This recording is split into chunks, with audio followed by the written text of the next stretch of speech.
10 plus 52 yards in 3 minutes and 40 seconds. 2 fourth-down conversions for Bayfield on this drive. It was Colt Walker, the quarterback, scoring from 2 yards out, and the Bee Digger lead is at 28-10.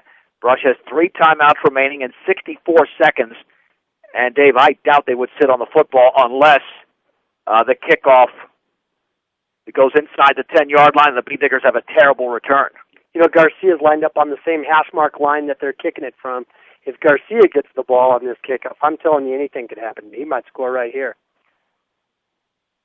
Max Aris to kick it off from the right hash mark, but will he kick it to Garcia? That's the question. But you really can't squib this thing and give the Bee Diggers great field position. And this one is kicked high and deep, and Garcia has it go over his head 8 yards deep into the end zone. So Brush will have it at their own 20-yard line, and you can tell pretty much which direction the wind is blowing. Yeah, it's I don't know if it's blowing all that hard. It looks like it's blowing a little bit north, I guess, but that was just a great kick. And it was right to Garcia, but it was about 10 yards over his head. 1st and 10 for the Bee Diggers at their own 20-yard line. What will they do on this first play? There have been 2 passes thrown in the entire game, a 30-yarder by Bayfield, and the Bee Diggers threw an incomplete pass. Well, Bayfield's got some small defensive backs there. This left corner, number 36, he's Sonny Salazar. He's only 5'2", 125 pounds. Weiser in motion to the left. Garcia back to throw, looking. Throws it right over the middle. The pass is caught by Kukas to the 40-yard line. Running to his right to the 45, trying to get out of bounds. He does not. He's tackled at the 47, a gain of 27, as T.J. Pazel makes the tackle with 55 seconds to go before the break. And the Bee Diggers are going to take their first time out, brought to you by Edwards Wright Price Market at Flowerland, 1201 East Platte Avenue in Fort Morgan. Stop by and get what you need to refuel on game days at Edwards Wright Price Market in Flowerland, officially a 28-yard game with a football just shy of the 48-yard line. Great play by Brush to begin this drive. That offensive line did a wonderful job of giving Garcia time, and he dropped back into the pocket, but it wasn't more than I don't even know if it was a 5-yard drop, was it? No, quick drop. Yeah, and he stood there. I was like, holy cow, throw the ball, Garcia. I didn't know what he was waiting for. Weiser was open on the far side in the flat, and then all of a sudden here comes Kukas across the middle, and it was a perfect pass. He hit him right on the number. That's what I think he was waiting for Kukas to complete the route, and once he did, and he broke towards the middle, then he fed him the ball, and it was a perfect pass, and Kukas executed on his own bend, and that is by gaining an additional 8 yards. Weiser the lone setback. 2 receivers to the left and 2 to the right. 1st and 10 for the Bee Diggers at their own 48-yard line. 55 seconds to go before the break. They've got 2 timeouts. In motion to the right is Morrow. He's got the football. He'll hand it off on the left side now to Kukas. Kukas on the double reverse, swings it towards the outside at the 50-yard line. A flag is down. Kukas still on his feet at the 43, holding on to the football as they try to strip it from him, and he's tackled at the 40-yard line. It'll be a gain of 12, but that one is coming way back. Yeah, there's going to be a clip. There was actually, I think there might have been 2 clips against Brush on that play, and I think it was one of those deals where Kukas had he gave up a lot of ground after he got the reverse. He was about 10 yards behind the line of scrimmage, and I think some of the blockers might have lost their angle, and it just kind of messed the play up. But the reason that happens is because the defensive end for Bayfield got a lot of penetration, and he stayed home. Football will be down at the 37-yard line. That amounts to a 11-yard penalty. Now what does Brush do? On 1st and 21 at their own 37 with 42 seconds to go before halftime. They do have 2 receivers out to the left and right. They've been known to hand off the football in situations like this and get big yardage and call a timeout, but Garcia, 3-step drop out to the left and over the right hand of Shea Hansen. Out of bounds into the Bee Digger bench. Some penetration by Bayfield's Cameron Shablow. 2nd and 21 for Brush. You know, Hansen had to jump way up in the air and kind of lean back to try to make the catch. It really wasn't a catchable ball.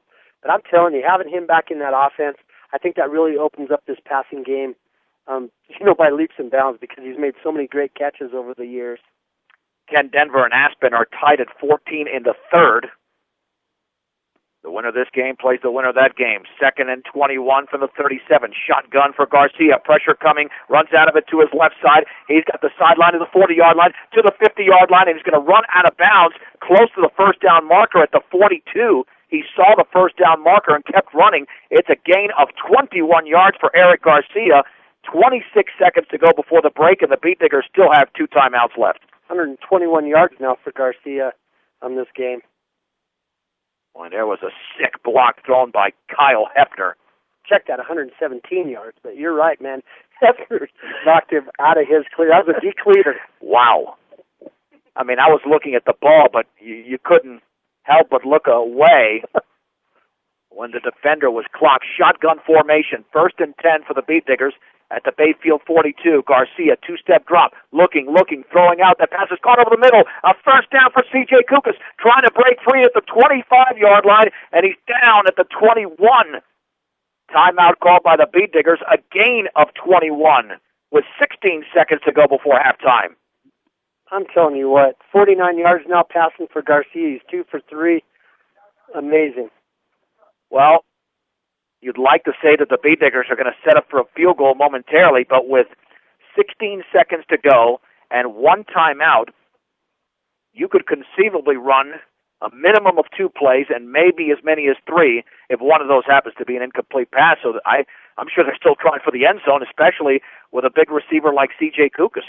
The number of times that Garcia has been rushed this year, dropping back to throw the ball, I can't believe how he's standing back there so confidently and taking his time and throwing those passes over the middle. You know, you don't expect that from a quarterback that's about 5'8", but he's showing a lot of composure back there, and that's a credit to that offensive line. But, you know, also Garcia just having some confidence in those guys. That timeout brought to you by Edwards Wright Price Market in Flowerland. It'll be 1st and 10 for the Beat Diggers at the 21 at Bayfield. Brush has scored in their first 4 possessions. This is number 5. And they only got the ball with 1:04 to go on their own 20-yard line. And they have gone 59 yards. 2 receivers out to the left. Hansen is the receiver on the outside left. Kukas the receiver on the outside right. Eric Garcia is in a shotgun formation once again. A 2-step drop. Pressure coming. Sets up a screen over the middle. Caught at the 20-yard line by Weiser to the 15-yard line. Still on his feet inside the 10 to the 7. Timeout Brush. Flag is down, though, at the 13. So, no timeout yet. Oh, boy, I think this is against the Beat Diggers, and it's a flag near the end of the play. Yep, it's one of those things, probably a hold or else an ineligible receiver downfield. It is a hold against Brush. They only go 2 yards backwards, so you give a 8-yard advancement there on the pass from Garcia to Weiser on that screen. 8 seconds to go. And the Beat Diggers don't have to call a timeout because the clock is stopped because of the penalty. They're not confident in JC's leg. They're not going to attempt a kick here with 8 seconds left. It'll be 1st down and 12 from the Bayfield 23. And now Garcia has to call a timeout. There was some confusion. Well, the problem now is that you'll have to go end zone or sideline because you have no timeouts remaining. Again, brought to you by Edwards Wright Price Market in Flowerland. And at halftime, we'll have another update from the Aspen-Kent-Denver game. Now, I'm not sure what happened there, Dave, but they were up at the line of scrimmage, and I don't know if it was the play call. I don't think it was personnel. I think they had the right personnel out there. I think the coaches were trying to signal to Garcia on where to go with the ball. I think they saw the lineup that Bayfield had there, and it looked like they were trying to communicate to him after he was up on the line of scrimmage, and he couldn't hear what they were saying. And then he looked straight ahead, and he saw the downfield judge starting to wave his arm and count that play clock off. And Garcia alertly, he called a timeout there rather than taking a delay and make it even longer kick for Cardenas. Well, you've got to go end zone now or sideline. Nope. In fact, they're going to try a 40-yard field goal off the right hash mark, and that means it's going to be a longer kick than 40 because he's got to go right to left. Eric Garcia to hold, awaiting the snap. Does Jesus have enough leg on this one?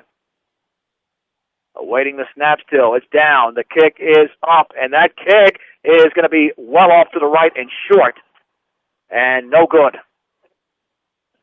1 second to go. Yeah, that really is longer than a 40-yard field goal, Dave, because he was kicking from the right hash mark towards the goalposts, and with the way the wind is affecting the kicks from our vantage point, it would have been a tough proposition to drill that one.